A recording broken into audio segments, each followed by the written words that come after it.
Rock Band 3 is the third in the series, and most people were just wondering, is it actually an improvement over 2, and are the improvements really worth it? So, let's get to it and talk about what's different.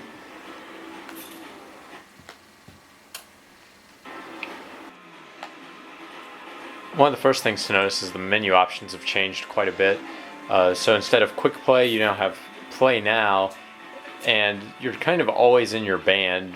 In Rock Band 2, you had to kind of jump out from being in a band to do quick play, or you could continue your progress as a band. In Rock Band 3, you're pretty much always in a band. You're just either playing for fun, or you're playing as part of a road challenge.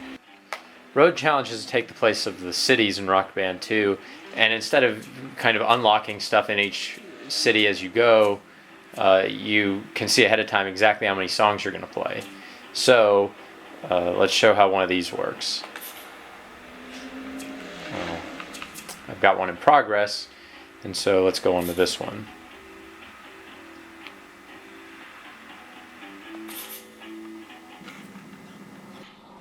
So as you compete in a road challenge, you get spades for performing certain kind of side tasks besides just completing the song. There are things like deploying overdrive a lot, maintaining a long note streak, maintaining a long note streak while in overdrive. It's just things like that. So they're not really the same as just completing the song. They're somewhat different, and they vary from place to place and within each road trip. So you can bring up the challenge here, and it basically says you're going to be starting up in Seattle and working your way down the coast. So we'll move on, and here's kind of one of the fundamental differences is that you can see there's a ready-made set list here of Walk of Life and Need You Tonight.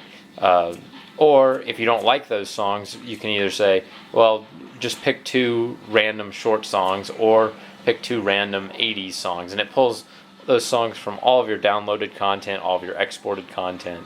And so it's a little more forgiving. You don't always have to play the songs that it's suggesting, or the difficulty at this point.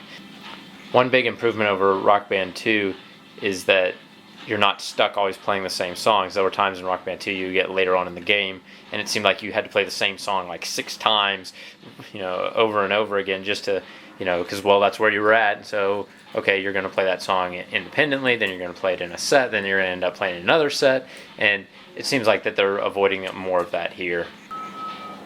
And once you pick your set list, it's basically like any other Rock Band game with all the different note trails and tracks, and it's pretty easy to see anywhere on the internet.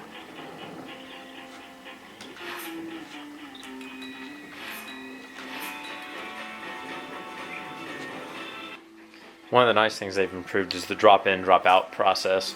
In Rock Band 2, it was always annoying if you were playing in a group and you kind of wanted to switch around instruments. You ended up having to sign out of Xbox Live on one controller and sign in on another. They've improved that somewhat here.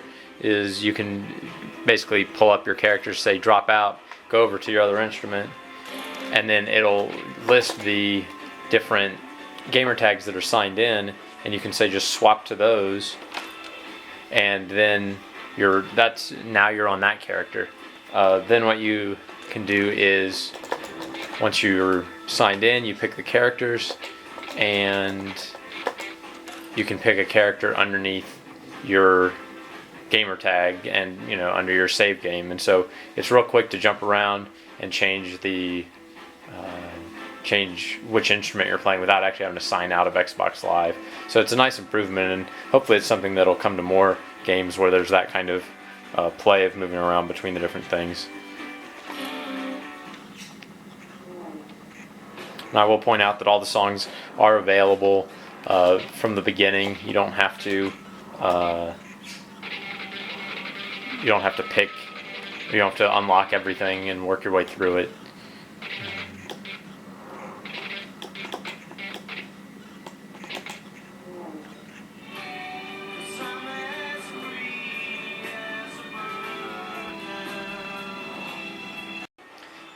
The next major change has to do with the career option, which really I think should be named career stats, because it's not as easy to go in here and play stuff, and you're not playing through a career. You're basically seeing your progress in the career, and so it has all the different kind of groups of stats for all the different instruments.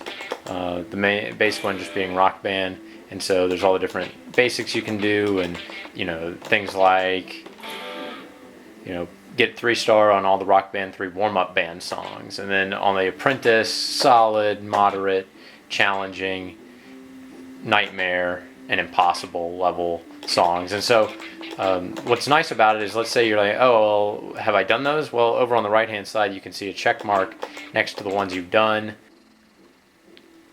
So here on the Apprentice band level, I've done 7 of 11 songs.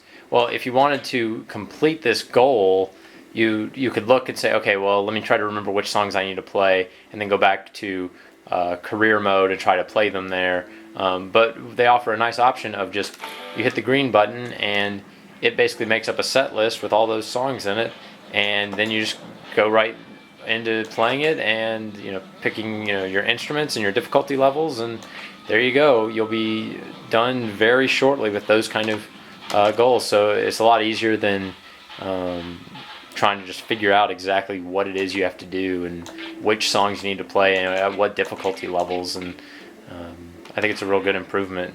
If they're going to have all those achievements and kind of perks for doing things, they need to make it easier to see, and they've really done that, I think, real well with this career mode, or career stats as I like to think about it. Another option in career mode is this My Song Progress, and in here you can see between all the different songs and that you have available kind of grouped, you can go in and really see a lot of stats on them. So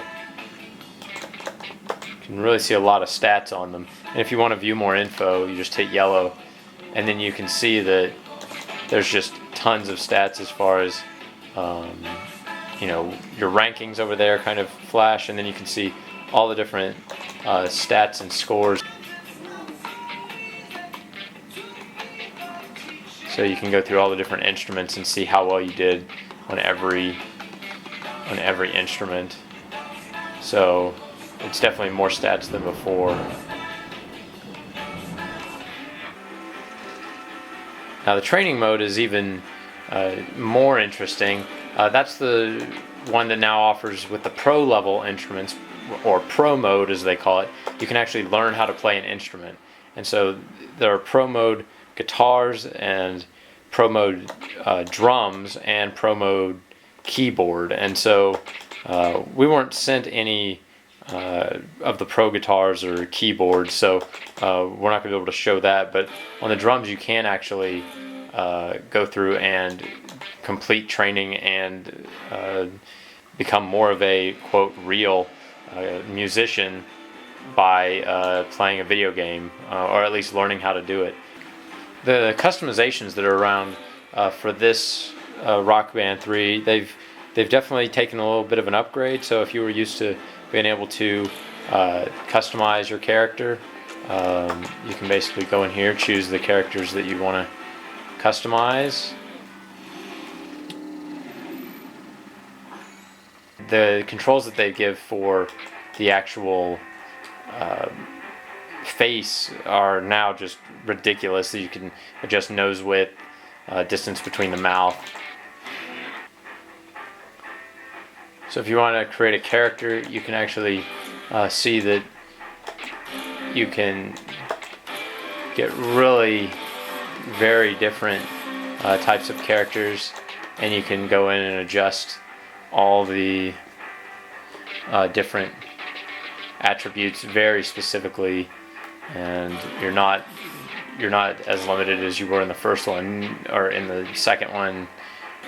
The only problem I see is that you can't go back and change this once you've made your character, so you have to really get everything right the first time. So it's kind of one little annoyance.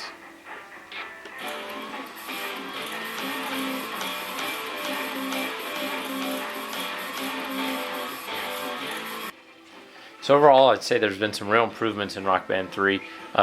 between the new levels for customization. They've simplified a lot of the tour mode stuff, and it's not nearly as restrictive on which songs you have to play.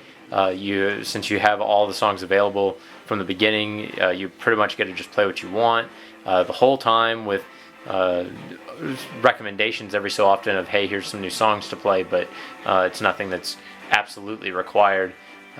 You can really enjoy unlocking all the different things and completing all the different challenges that are available, and then exporting the first Rock Band is pretty much a no-brainer. And they said that you're going to be able to export the second Rock Band, but they haven't made that available yet. So we'll see how that turns out and how much that costs. But once that's all been confirmed, it's probably a must-buy if you've got the first two and you ever want to play these kind of games again. If you don't have any more interest in rhythm games, there's no real reason to get it over Rock Band 2 if you've already got it. But if you want more songs and just a whole new level of customizations and just a tour experience, you just really can't go wrong with it. So have fun, guys, and this is one of the better buys you could make for this kind of game.